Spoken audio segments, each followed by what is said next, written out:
పరమ భక్తురాలి భర్త వైవి సుబ్బారెడ్డి.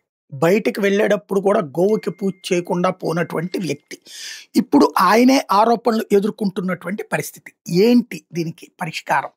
ఎక్కడ నడుస్తోంది?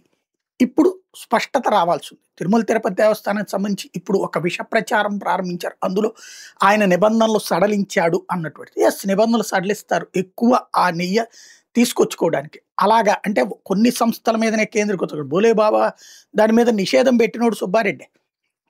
బేసిక్‌గా ఇప్పుడు కావాల్సిందేంటంటే, నెయ్యి సరఫరా చేసిన సంస్థలు మోసం చేసినయా? లేదా ఆ సంస్థలు మోసం చేస్తున్నాయని తెలిసి డబ్బులు తిన్నటువంటిది వీళ్ళ పీఏలా? టీటీడీనా? లేకపోతే అసలు లేని కల్తీని ఉన్నదని చూపించారా? ఇవన్నీ కూడా తేలాల్సింది. ఇప్పుడు ప్రస్తుతం కల్తీకి సంబంధించి కెమికల్స్ ద్వారా నెయ్యి, కెమికల్స్ ద్వారా ఇదే అంటే అది పట్టుకోలేకపోతే గనక అది తెలిసి కూడా జరిగితే ఖచ్చితంగా పాపమే.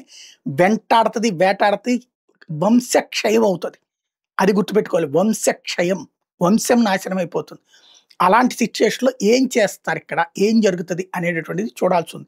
ఓవరాల్‌గా చూసుకుంటుంటే మాత్రం సుబ్బారెడ్డి ఇచ్చేటటువంటి వాంగ్మూలం, ధర్మారెడ్డిది పేపర్‌లలో రాయడం, ఈనాడు జ్యోతిలో ఒక రకంగా, అర్రజన మీడియాలో, వాళ్ళ సోషల్ మీడియాలో, ఇటు సాక్షిలో ఇంకొక రకంగా వచ్చింది. ఆయన సూటిగా నిలదీశారని ధర్మారెడ్డి అని వీళ్ళు ప్రస్తావిస్తే, లేదు లేదు లొంగిపోయాడు, వంగిపోయాడు అని వీళ్ళు రాసుకొచ్చారు. ఓవరాల్‌గా ప్రస్తుతం అది నడుస్తున్నది. ఇప్పుడు సుబ్బారెడ్డి స్టేట్మెంట్ తర్వాతన ఫైనల్‌గా ఏం జరుగుతుందో చూడాలి.